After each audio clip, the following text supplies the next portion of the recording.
So, you're having trouble staying and keeping yourself organized. Let me show you how I stay organized in a brand new semester in college. For a little backstory, I did really well in high school, and I did really well in the first 2 years of my college career until I could not handle it any longer. I had no structure, I had no balance, I had no way of properly organizing my life. And even though I'm a very type A person and I need structure and need organization, I didn't know how to go about it. So I developed the method that I currently now use and will be using for my future schooling and my future education in order to keep myself organized. To begin, I want to make a note that I use the Google system. I use Google Calendar, Google Drive, and Google Email. This allows me to keep everything organized, everything balanced. The first thing you want to do when a brand new semester comes up is immediately start organizing your class schedules. I use Google Calendar as my main form of organization because it allows me to plan, set reminders, and set notifications in order to remind me when an assignment is due, when a project is due, or when an exam is coming up. Without these reminders, I am nothing. I have it on my phone, on my iPad, and on my laptop. So there's no way I can escape these notifications. As soon as my professors upload their syllabi, I immediately import them into my calendar.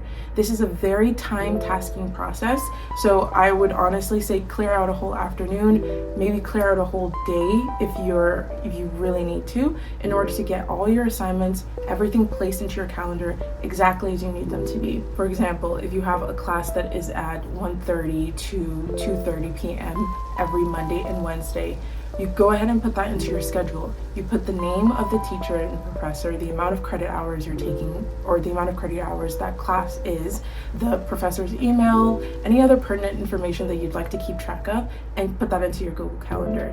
Something else that's also super important that I like to do is when you're following the syllabi, usually your professor will give you a semester-long guideline or outline of what topics they're going to be covering in class or during lecture.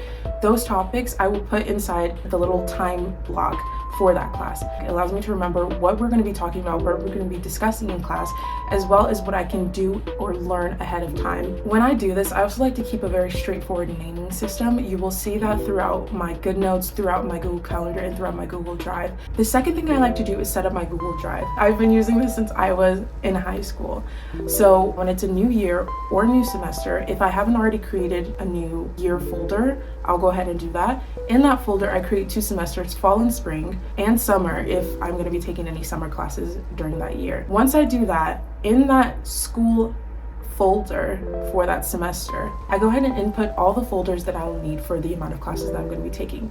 This semester, I'm taking 5 classes, which is 15 credits. So I'm going to be making 5 folders with all the names of the classes that I'm taking as well as their class code. Basically, my Google Drive acts as a way for me to transport pertinent information through devices without needing to switch devices. It's just like a home base for any information that I will need to revise or need to look back at throughout the semester. Also, if you're taking classes that are heavy on essays or writing, having a Google Drive is super important. It allows you to quickly create a Word document and type in whatever you need to type in and get it done quickly and efficiently. The third thing I like to do during a new semester is to set up my note-taking / reference system. This has been super important for me and has honestly changed the game for me and how I approach studying and how I approach getting my homework done. Prior to having an iPad, yes, I'm an Apple endorser at this point. Prior to having an iPad, my notes were everywhere. I had notebooks, physical notebooks for different subjects, but sometimes some classes don't need you to be taking notes during the lectures. Sometimes professors will teach off of a PowerPoint and all the information will be present on the PowerPoint and you just need to take little annotations and things like that and little side notes. So printing out those PowerPoints can get very expensive very quickly, and it's not conducive to a very seamless or, helpful foundation when you're trying to juggle a bunch of different classes that may use that similar teaching method. So I was honestly very all over the place, and it's no wonder that my grades started dropping when I didn't know how to structure and create a well-organized system. I remember spending so much time on YouTube looking up, how to take good notes, how should I take notes in college, how just to make the process a little bit easier for me, but I could never find anything that worked. And now enters the iPad. I honestly think that the best thing Apple has ever done was creating the iPad with the Apple Pencil, because this completely changed my game as a student. I'm able to quickly convert PDFs into one file and take notes while the lecture is going on. I'm able to keep my planner, my textbooks that I would normally have to lug around, all in one place, all in one device. So the note-taking system that I shifted to at the start of 2021 is on an app called Goodnotes. I'm sure you guys are super familiar with this. I honestly prefer this to Notability. While I don't have Notability and have never purchased it, my friend has it on her iPad Pro. Honestly, I think that depending on the app that you choose really says a lot about how you best learn. I prefer Goodnotes. I just like the UX and the way it's designed, and I think it's simple and easy to use, and it's also not ugly. Not me shading Notability, okay? So the first thing that I do in Goodnotes is start out by modeling my organization system similar to how I do it on Google Drive. So once I've created each class folder, depending on the type of class, I will go ahead and create a notebook for it. If it's a class that's very lecture heavy and doesn't provide PowerPoint notes, then I will go ahead and create that notebook in order to write my lecture notes in there. And with my lecture notes system, I will put the date, put the topic that we'll be talking about, as well as a unit or chapter if the professor provides that. And then I will take notes while usually recording what the professor is saying so I can go back and double check. I use this method for classes that are huge in size. Like sometimes I have classes with like 500 people. For other courses, having a notebook for your lecture is not required. Not only is it not required, it's just not conducive to a really good learning environment. For example, in my fall semester that just passed, I was taking survey of biochemistry. So in this class, my professor provided all of us PowerPoints, and it was not necessary to take notes while you're in class because you have the PowerPoints present. So sometimes some students would bring their laptop into class and just type in little notes that the professor is saying that he will hint at that are important for an exam. So you could do that as a way of note-taking for a class format that's similar to that. What I'd like to do is condense my PowerPoints into a few pages, and I use a site that I absolutely love and I endorse all the time.